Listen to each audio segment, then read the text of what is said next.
welcome back. These are a few of my favorite things.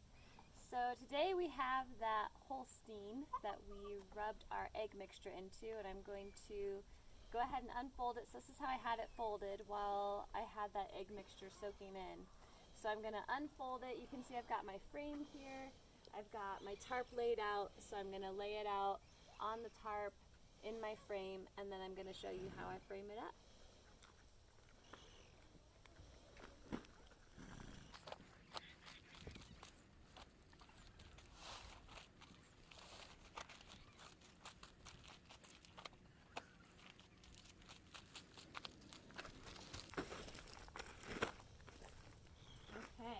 So you can see my center ridge line here, and so I like to just kind of center that in my frame when I lay it out. Now this is also the moment when you decide if you're going to patch up any holes, and I think that for me, looking at this hide, it doesn't really have any holes in it that I want to patch.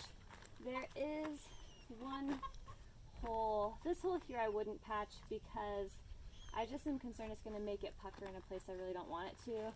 And then the only other hole I might consider patching is this one here, but I think I am not going to, because I may end up just cutting that off. It's close enough to the edge that's probably what I'll end up doing there. So you can kind of decide with every hide. If your hole's not too close to the center, sometimes just for the time it saves, it's worth it. Just cut it off, because sometimes patching it doesn't look the best anyways. Okay, so now I'm going to show you how I put holes in the hide for framing it up. And I experimented with a lot of different techniques before settling on this one, and really the reason I settled on this is that what I had been doing before was just really hard. So I'm finding a piece of wood that I like to go underneath. This will work good because I don't want to put any holes in my tarp.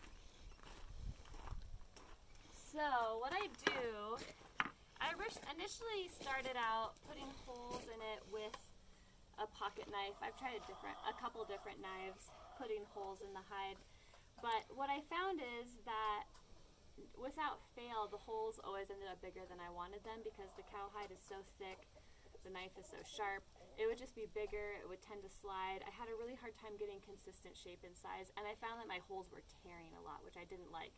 So this chisel and hammer, it's super easy. You decide the placement, you decide the angle, you have 100% control. You can get a chisel any size you want.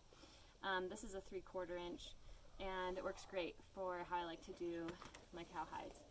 So all I do is I pick my starting point. You want to go at least an inch in, and you just pound it in. And there you go. Simple as pie. It's really like almost no effort, no tearing, no like struggling, oh did I make that too big, oh shoot I cut myself. This is a lot easier. So I'm going to go ahead and put these holes in all the way around the hide, about every 5 to 6 inches, and then I'll come back and we'll pick it back up there. So now that we have all of our holes punched in our hide, we come along, and I just want to show you kind of how I set up my frame here, just for some simplicity's sake. I have helpers today.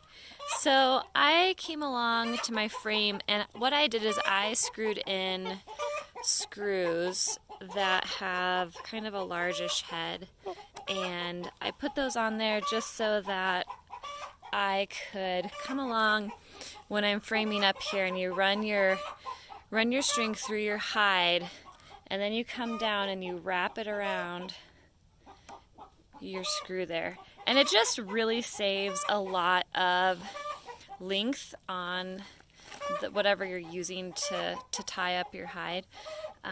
rather than having to go all the way around the frame, which is just, it kind of gets a little tedious.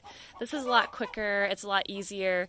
If you have to make adjustments in your hide, it's much easier to do it on these little screws. And so basically you're just coming along. I like to go from the skin side to the hair side because otherwise you're going to be pulling hair through your hole, which is not terrible, but it's not ideal.